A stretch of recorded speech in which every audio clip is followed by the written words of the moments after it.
Kak, teu deui wiridanana tuh di bulan Rajab hayang supaya kos Kangjeng Nabi bisa hiber maca sholawat.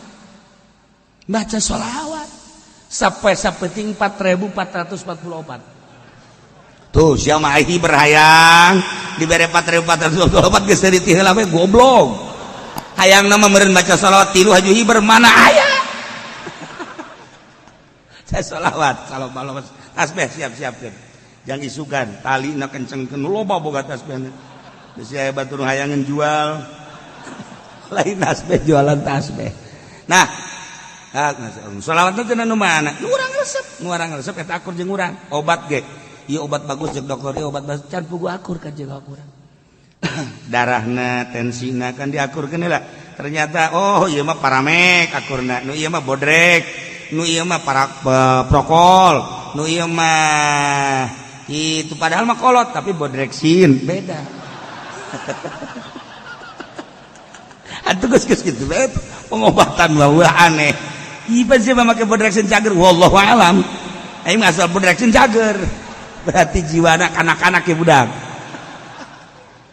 Nah, baca sholawat saloba-lobana. Sok, ngeunang bae urang saminggu dicoba. Cek kiai sapoe-sapoe 4444 aing laksanakeun nang saminggu coba urang kikituan. Aing hiber tante. Ieu mah keur dongeng doang ulah maca sholawat hayang bisa hiber atuh ulah. Hayang menang ridho Allah subhanahu wa ta'ala. Geus menang ridho Allah ku Allah dikumahakeun ge kumaha. Ulah bisi boga urang maca sholawat dah hayang bisa hiber ulah. Hayang teu teurak ditembak lah japaeh-paeh bae. Hayang maju usah lah jangan maju usah dengan ngadon ulin doang. Jauh duit nu aya ge tilok dibangunkeun ka masjid ka mushola tilok. Ya macenangan kula macenah hayang bisa ibadah we cenah ieu naon supaya maju usaha. Nu aya ge tilok. Berarti ngabohong. Mentak lolobana pang gede-gedena ngabohong mah pedagang. Sebab nu ka kiai minta doana supaya maju cenah jang ibadah. Boro-boro geus aya mah hati. Ih lain ka kiai masjid. Sia mah ka aing suuzon bae goblok. Masjid salat Haji Salih. Nah, maca sholawat nu loba.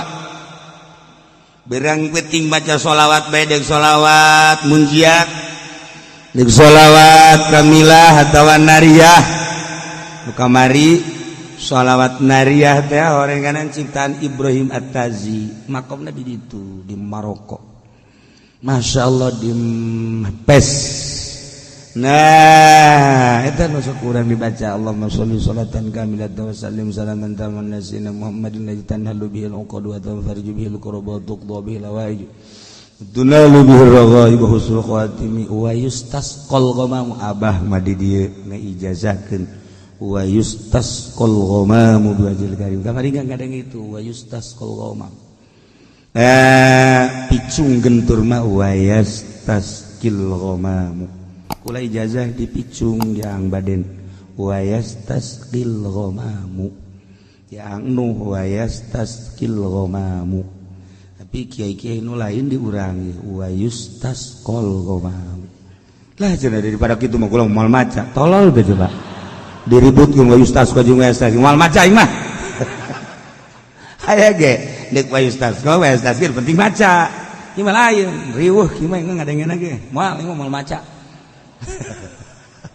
baca dek wa yustasqa mangga wa yastasqi mangga kula ijazah wa yastasqi dipicung di guru kula keresek lantaran menang dipicung gentur wa yastasqi di dia abah mau wa yustasqal ghamamu biwajhil karim wa ala alihi wa sahbihi kullamatu wa nafasin bi kulli ma'lum lobaan wa yustasqa nu maca di wa yastasqi ternyata di Maroko na wa yustasqal ghamamu Ibrahim At-Tazi. Jadi Tazi itu ya ngaran lembur. Ibrahim urang Taz.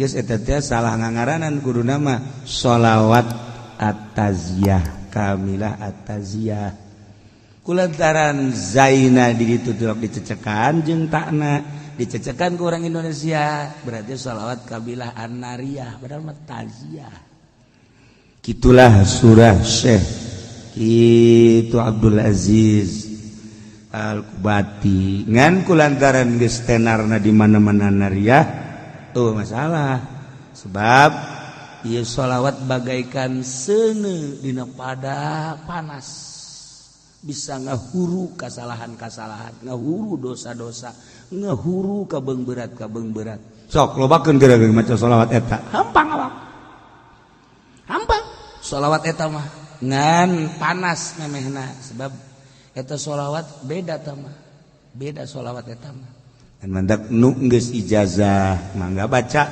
nu encan ijazah kukula diijazahkeun sekaligus kabehaninya sholawat nariyah atawa taziyah diijazahkeun ajaztukum mobil tu nikah biar saya bisa nang nikah doang nah baca saloba-lobana cenah kiai teu bisa sampai sabeting 4040 sebetulnya saminggu atuh saminggu 4444 kiai ko eta 4444 emang kumaha sih bisa bilangan kos itu sholawat kabehna aya 4444 sholawat kabehna sholawat dipuat di Dalailul Khairat karangan Sulaiman Al-Jazuli kamari jarah ka ditu ka Marrakesh ka makom Sulaiman Al-Jazuli nah eta nu ngarang Dalailul Khairat cenah urang mah moal maca sholawat nariyah lah deuk maca dalail masalah dalail sholawat nariyah panjang ting cenah nariyah mah kula mah deuk Ibrahimiyah bae nu sok dibaca paripal memeh ngaji teh ayo sholli ala sayyidina Muhammad wa alihi kama shallaita ala kita ke panjang ting cenah kieu kula mah deuk Allahumma sholli ala sayyidina Muhammad besek masalah da cenah kula mah Allahumma sholli ala sayyidina Muhammad wa alihi Muhammad kieu bari ngedeng masalah cenah kula mah bari ngedeng ge lah deuk sameunang da hayu tungtungna teu maca ieu teh jelema tah asal geus ka dieu ge nyedak kana moal maca lain ngawungkulkeun di bagus-bagus edahan di rendah-rendah ieu teh mutiara eueuh hiji mutiara anu ditembrak-tembrak di sisi jalan sanajan loba tukang cincin hating lain mutiara di etalase moal aya mutiara mah ditendeuna jadi wadah ke lamun anu nanyakeun ge dileubeungeut misalnya Haji Pendi di Jakarta nanyakeun mutiara beungeut kieu mah potongan mali kaluarga beungeut kieu mah alah paling hebat ya beungeut kos kieu mah ieu mah Sulaiman Kurdi bere. Bu nanya apa Pak Haji? Nanya mutiara. Enggak ada juga Sulaiman Kurdi. Yang mana? Torojol teh bener. Si Sulaiman dibikeun. Tah, nyana kena lebeungeut. Ongkos urang di Mekah ieu mah bangsa beungeut 10 real 20 real mal dibere. Tapi lamun tagog bebeungeut teh bangunna bener nya dibere. Nih 2000 real, 3000 real. Neulebeungeut. Urang neangan kokan asli di Mekah di Madinah jeung Haji Pendi tek-tek ceuli datang ka manggih. Nyana neuleumpangna lempang nu sugih kan lain kitu. Ai beda lempang nu sugih mah tenang gada. Ieu mah rusuh. Saku masih caplin. Tegep nu sugih mah lempangna ti log urusan kos kitu. Dijauh ke deui wah ieu sugih ka juga. Beda lirikna, beda lempangna tenang. Tilok teter-terkan kos kitu. Nanyakeun kok kan asik moal aya tapi lamun teh jeung nyana aya eta ka modelanana teh kos nah ieu mutiara ge sarua urang lamun sholawat teu nganggap mutiara macana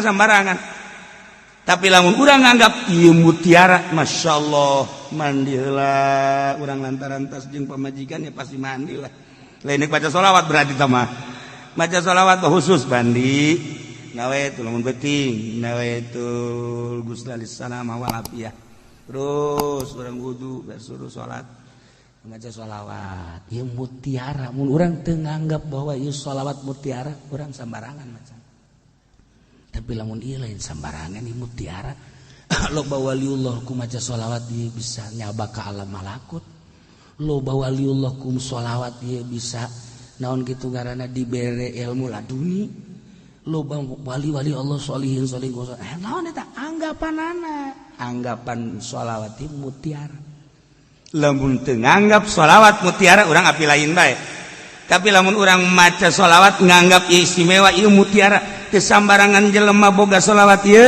jeung teu sambarangan jelema bisa maca sholawat ieu jeung teu sambarangan jelema mun maca sholawat ieu dibere maziah lamun teu nganggap ieu sholawat mutiara mal bisa tapi lamun urang nganggap wah teu pati-pati mantap beda urang macana ge cara nuh maca sholawat teh lah ancan ang baden mun maca sholawat ancan kadenge ku urang ancan 11 memeh Jumat kadadengikeun bae maca sholawat tanhalu bihil qadu wa tanfariju bil la anca sebab naon geus nganggap mutiara urang lain bang Allah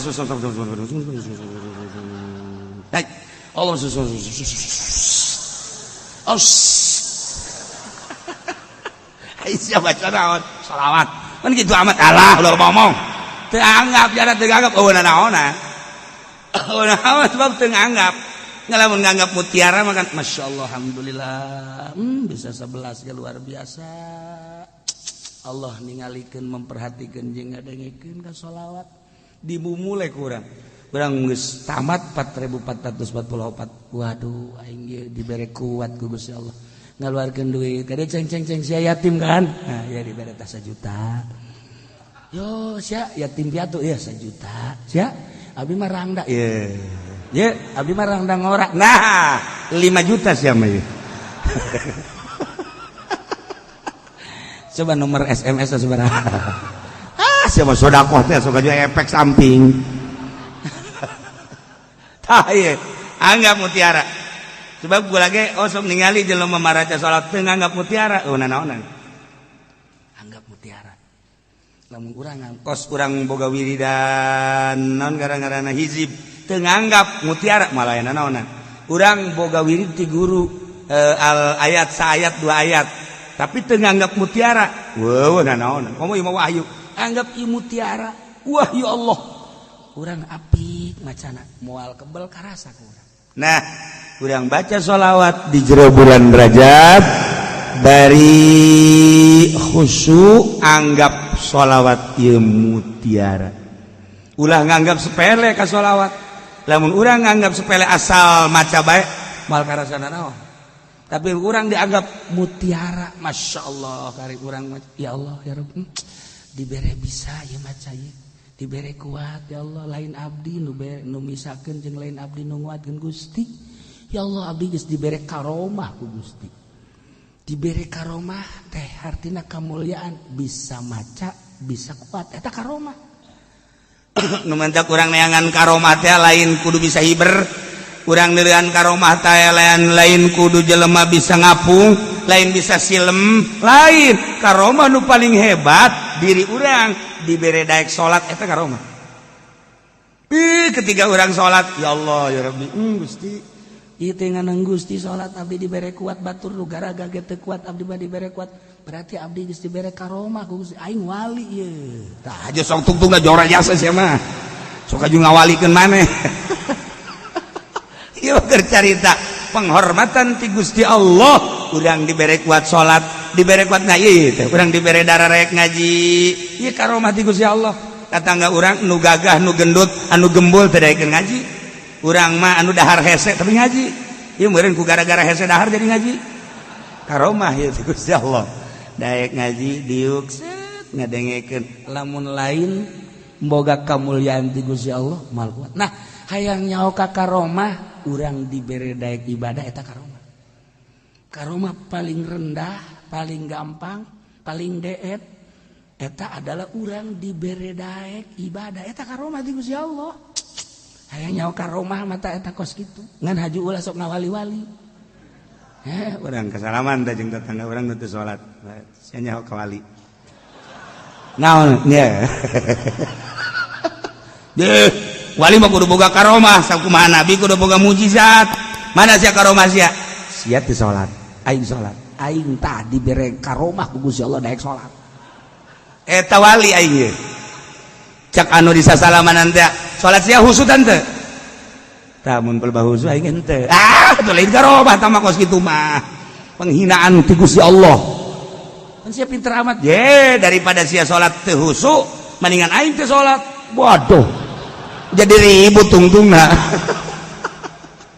nah geus ulah gaributkeun salat jeung teu salat pokona urang dibere daek ibadah ieu adalah karomah ulah hese-hese eta kos kitu karomah paling rendah tinggal diperbaiki salat urang diperbaiki ngaji urang diperbaiki engke karasa aya perbedaan nah ieu mah sakadar pangeling-eling isuk tanggal hiji Rajab menurut falaqat isulamun nairen isuk tanggal hiji adapun anu nanggalkeun minggu dan mangganya ngakeun ieu mah kula berdasarkeun sulamun nairen isuk mulai isuk urang puasa 27 mun kuat leuwih bagus asa ulah sebulan kurang sakumaha tadi sakuatna urang mudah-mudahan urang gabehan dibere kuat dibere daek dibere ikhlas supaya puasa urang jeung sholawat urang ibadah-ibadah nu lain bisa ku urang kapanggih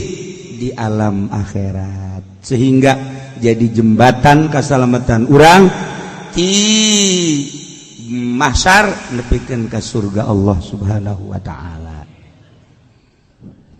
Adapun tadi Kiai Aliuddin Muriangna parah guru kula ngamimitian ngaji alfiah tahun 80 pasaran sekali ya beja ka abah ngaji pasaran ke mana tadinya teh ka Pasir Gadung ka Kiai Ali geus teh naon tadi mimiti ngaji alfiah kaharti jasa ngeunaheun surahna jeung emang pinter tangga mimitian ngaji alfiah tahun 80 awal Ramadan nah tidinya langsung ke Garut 80 akhir menginjak 80 hiji jadi ngamimitan ngaji alfiah di almarhum Kiai Aliuddin hebat alfiahna alfiah disanja maot kamari mudah-mudahan dihampura sakabeh dosana dilegakeun tur dicangkeun kuburanana dijadikeun sinar ibadah jeung ilmuna sehingga aya dina ridho Allah Subhanahu wa taala menikmati kesenangan